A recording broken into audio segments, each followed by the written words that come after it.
Fala aí pessoal, sou Jorge Nicola, bem-vindos a mais um vídeo do canal, sempre bom ter vocês por aqui. Sem perder tempo, pedir para deixar like, se inscrever no canal e ativar as notificações. E já dá para cravar mais um jogador que não fica no São Paulo para 2026. Depois de falar sobre Dineno, queria acrescentar o nome de Luiz Gustavo. Volante de 38 anos de idade, que já viveu bons momentos com a camisa do tricolor, ele não terá seu vínculo prorrogado por opção da diretoria. Importante contar que o Luiz Gustavo decidiu seguir jogando. Ele até cogitou a aposentadoria em dezembro desse ano. Essa ideia foi descartada. Na avaliação do Luiz Gustavo é de que, como ele perdeu 6 meses da carreira por conta de uma embolia pulmonar, nada mais justo do que jogue em 2026. Mas não será no São Paulo. O tricolor entende que o custo-benefício dele é ruim. R$700 mil por mês para alguém que só conseguiu entrar em campo em 12 partidas com um único gol marcado. Dá para dizer também que as críticas públicas feitas pelo Luiz Gustavo à diretoria do São Paulo depois da derrota por 6-0 contra o Fluminense pegaram muito mal. A avaliação dos dirigentes é de que o Luiz Gustavo deveria primeiro ter colocado a culpa nos próprios atletas, que cometeram ou proporcionaram um dos maiores vexames da história recente do São Paulo. Dá para completar dizendo que o Rigoni também não deve ficar no elenco tricolor para a próxima temporada. A ideia do São Paulo é enxugar seu elenco e rejuvenescer esse grupo, até porque foram muitas as lesões de atletas veteranos ao longo da temporada. Preciso falar agora sobre Aboubakar, centroavante camaronês de 33 anos de idade, que insiste em jogar no futebol brasileiro. Ele chegou a ser oferecido para alguns clubes na janela de julho, entre eles Grêmio, Cruzeiro e São Paulo. Nenhum dos três avançou e o Aboubakar precisou se mudar da Turquia para o Azerbaijão, fechando com um time bem pouco conhecido chamado Nefit. Por lá ele tem 5 jogos e 3 gols, mas a fase do seu time não é bacana. 8ª colocação com 3 vitórias, 7 empates e 3 derrotas. Apesar de ter contrato até junho de 2026, o Aboubakar insiste com seus representantes na América do Sul para que se encontre em janeiro um clube para que ele possa jogar. O Aboubakar inclusive garante que consegue a rescisão do contrato no Azerbaijão sem qualquer custo. Ponto é que para contratá-lo, o time brasileiro vai precisar desembolsar entre 1 milhão e 1,5 milhão de reais entre salários, direitos de imagem e luvas. A pergunta que eu deixo para você, o centroavante camaronês, que chegou a fazer gol no Brasil em Copa do Mundo, caberia no seu time do coração? Já usa o espaço para comentário e registra a sua opinião, beleza? Preciso te contar agora que o São Paulo sofreu nessa quarta-feira seu segundo transfer ban da história. Os 2 transfer bans, ou punições, proibições de inscrições de atletas acontecendo no ano de 2025. FIFA decidiu punir o São Paulo pelo não pagamento de 5 milhões e 300 mil reais a Adrian Rocco, que é empresário do Caleri. O Adrian cobra desde 2021 o pagamento de uma comissão por uma negociação que levou o atacante argentino ao São Paulo. O tricolor alega que não fez o pagamento por divergir dos valores cobrados pelo empresário. Mas, diante dessa condenação que se transformou numa proibição de inscrição de atletas, o São Paulo promete juntar esse dinheiro e fazer a quitação dos 5 milhões e 300 mil reais ainda nessa semana. Antes disso, na metade dessa temporada, o São Paulo já havia sido punido com a proibição da inscrição de atletas por conta de uma dívida com o Cerro Porteño por Bobadilla, valor bem menor, que também já foi resolvido. Chama atenção o São Paulo, um dos clubes mais tradicionais e que sempre serviram de exemplo, sendo punido pela FIFA de forma recorrente nessa temporada. E você, o que pensa sobre o tema? Já usa o espaço para comentário para registrar sua opinião, só não esquece de deixar like, de se inscrever no canal. Nicola Vinícius Pinotti não é dono da Natura, a família dele era dona da Natura, né? Ele não poderia fazer o São Paulo, fazer o que o Paulo Nobre fez no Palmeiras. O Paulo, eu nem descarto que o Vinícius Pinotti possa ser candidato a alguma coisa no São Paulo, tá? E talvez até em relação ao grupo da situação. Ele é próximo do Júlio Casares. Mas eu não sei se ele tem a disposição de colocar, por exemplo, 200 milhões de reais do patrimônio dele à disposição do São Paulo. O Paulo Nobre fez isso lá atrás. 200 milhões naquela época era muito dinheiro. Hoje, com 200 milhões, você não consegue fazer muita coisa, tá? Mas e quando o jogador que comprou o fundo for vendido ou qualquer venda, inclusive jovens da base? Vamos lá, Edson, se essa matéria do UOL vingasse, vamos pensar no Cebolinha. A Galápagos foi e aportou 200 milhões de reais no São Paulo. São Paulo foi e investiu 50 milhões de reais e comprou o Cebolinha. As partes vão se acertar, o São Paulo fica com um percentual do Cebola, a Galápagos fica com outro. 70-30, 80-20, eu não sei, até porque a matéria que foi publicada pelo UOL foi desmentida pelo São Paulo. Mas como é que funcionaria? Quando o São Paulo vendeu o Cebolinha, o São Paulo fica com um percentual e repassa outro percentual para os investidores, para os cotistas. Nicola, mas e se o Cebolinha sair de graça? Aí é prejuízo para os dois, para o São Paulo e para os cotistas, tá? É basicamente assim que funciona, ou funcionaria, mas aí é só importante lembrar que o São Paulo nega qualquer possibilidade de acordo. O São Paulo assegura que não tem nenhuma movimentação nesse sentido. Edson Pinheiro, o que há de realidade nesses 200 milhões do fundo?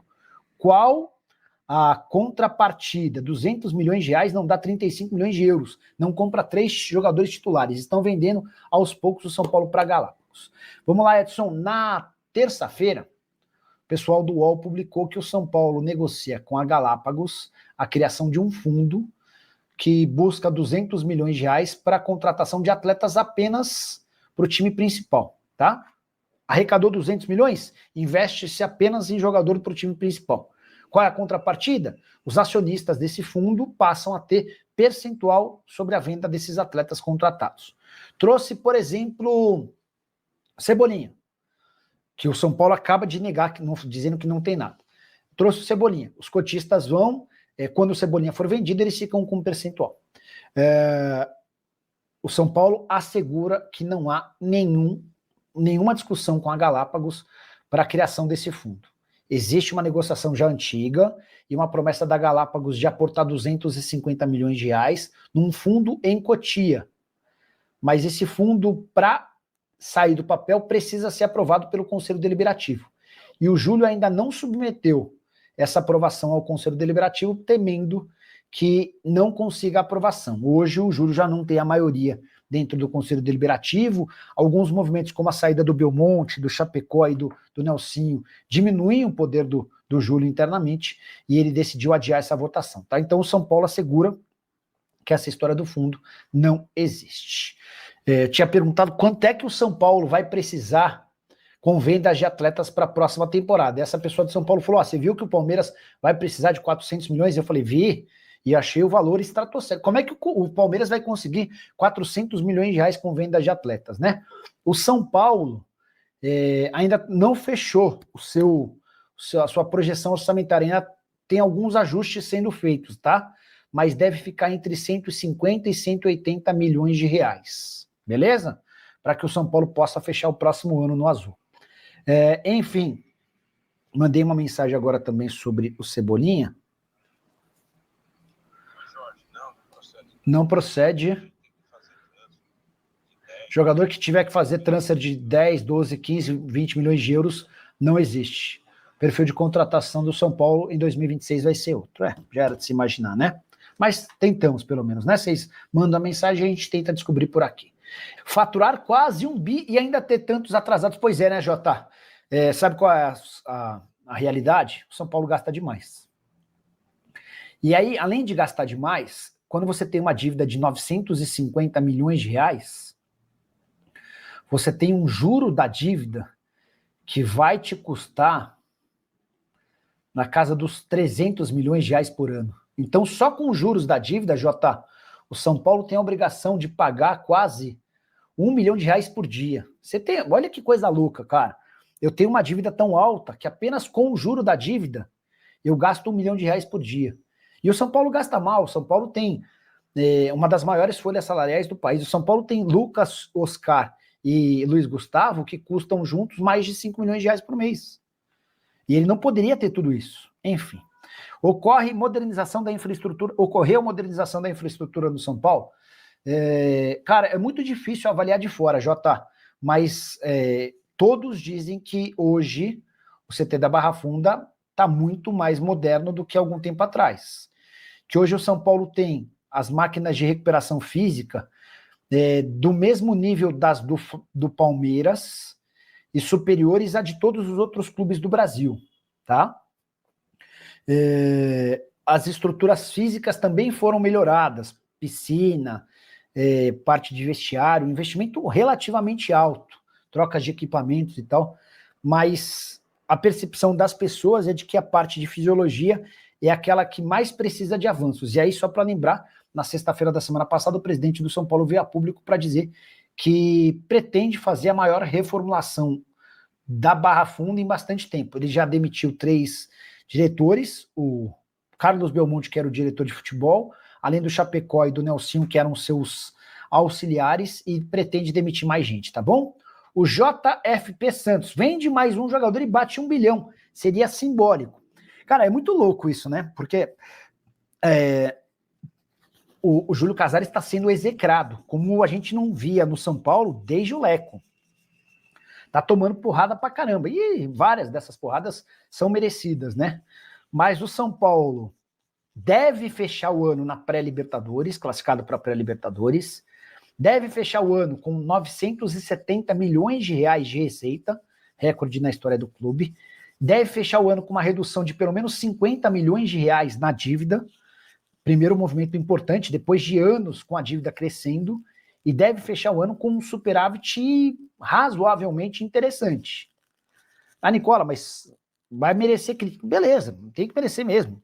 Estou falando isso. Mas é curioso destacar que o Júlio Casares vem sofrendo uma pressão tão grande quanto, por exemplo, a do Marcelo Teixeira, cujo time está perto ou correndo o risco de cair para a segunda divisão pela segunda vez em 2 anos, né? O Paulo Azeredo, boa noite, Nicola. O Crespo indicou o Christian Medina para o São Paulo. Paulão, o Christian Medina é um nome pensado, estudado no São Paulo desde a metade do ano. Eu fui o primeiro a falar sobre esse nome, porque um grupo de empresários argentino que comprou o Medina procurou o São Paulo para falar, vocês não têm interesse? Aí o São Paulo falou, pô, a gente adoraria, mas esse jogador é caro. Eles compraram esse jogador do Boca Juniors por algo na casa dos 11 milhões, 12 milhões de euros. E agora estão tentando recuperar parte dessa grana, né? No primeiro momento, o São Paulo achou estranha a sugestão e foi perguntar, mas o que aconteceu? E aí o pessoal falou, cara, a gente quer colocar o Medina num lugar com uma exposição maior, porque no Estudiantes não está virando. A gente imaginava que ele viria para cá e faria um enorme barulho, não é o caso. Então, pensamos em colocar no São Paulo. Ah, mas tem que pagar quanto? Ah, vocês precisam inteirar uma boa grana. E aí o São Paulo se viu sem condição de avançar nessa história, tá bom? Leonardo Limeira, Nicola, o São Paulo já tem orçamento para 2026? Quanto estima de receita em vendas? Leonardo, ontem eu mandei mensagem para uma pessoa de São Paulo para entender sobre o planejamento de 25, né? Sobre quanto o São Paulo havia faturado em 2025. E a resposta foi importante, inclusive eu até dei como informação exclusiva ontem à noite, mas acabei não repercutindo nos vídeos. Vou fazer constar no vídeo de amanhã cedo, tá? São Paulo vai faturar em 2025 970 milhões de reais. Eram 731 milhões de reais no ano passado, um belo acréscimo do ponto de vista financeiro. Outra coisa que eu queria contar para vocês, sobre o planejamento. O São Paulo já tem o seu planejamento, o seu orçamento para 2026. Ele, inclusive, já passou pelo Conselho de Administração, falta passar pelo Conselho Deliberativo. O que eu ouvi da pessoa que eu consultei é de que a ideia era divulgar esses números somente depois da aprovação do Conselho Deliberativo para não causar ciumeira ou qualquer tipo de coisa nesse sentido. Mas o próprio Belmonte, na série de entrevistas que ele andou dando, o Belmonte admitiu que é um orçamento muito mais realista do que o atual. Em 2025, para atender as exigências do FIDIC, o São Paulo se associou àquele FIDIC para conseguir obtenção de grana para pagamento de dívida. O São Paulo precisou enxugar demais a folha, o que ele não conseguiu. E a solução para respeitar o FIDIC foi vender muito jogador. Para o ano que vem, esse planejamento orçamentário ele é muito mais factível, ele é muito mais plausível. E aí, diante desse cenário, o São Paulo talvez não precise vender tantos jogadores, tá bom? Nada de novo no Tricolor sobre reforços. Sobertão, os caras estão conversando, estão discutindo sobre reforços, mas existem dois movimentos que precisam acontecer antes da definição das contratações. Primeiro deles, o São Paulo vai para pré-Libertadores ou vai para Libertadores? O São Paulo precisa de um empate contra o Vitória na última rodada para ficar em 8º. E aí ele vai, para ir para a pré-Libertadores, depender de que Fluminense ou Cruzeiro vençam a Copa do Brasil. Porque como Fluminense e Cruzeiro já estão entre os primeiros da Libertadores, o G7 viraria G8, tá? A única chance de São Paulo perder a 8ª colocação é se ele for derrotado pelo Vitória e se o Red Bull Bragantino vencer o Internacional em Porto Alegre. Essa combinação faria com que Red Bull e São Paulo terminassem com 51 pontos, mas nos critérios de desempate, o Bragantino leva a vantagem, o Red Bull teria 15 vitórias contra 14 do São Paulo. Beleza? Bom, se o São Paulo for para pré-Libertadores, o nível de investimento é 1. Se o São Paulo tiver de se contentar com a Sul-Americana, o nível de investimento vai ser outro. E aí, só para completar, além dessa questão de competição, há uma busca do presidente do São Paulo, Júlio Casares, por mais receita. Nessa semana, o pessoal do UOL chegou a publicar que o São Paulo discutia com a Galápagos a criação de um fundo de 200 milhões de reais para investimento exclusivo em reforços no time principal.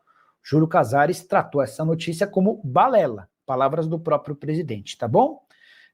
O Seninha eu já tinha lido, vamos tentar ler mensagens que eu ainda não li. O Alexandre Machado, você acha que o São Paulo vai para a pré-Libertadores no ano que vem? Acho que o mais provável é que o São Paulo termine em oitavo e acho que o mais provável é que ou o Fluminense ou o Cruzeiro sejam campeões.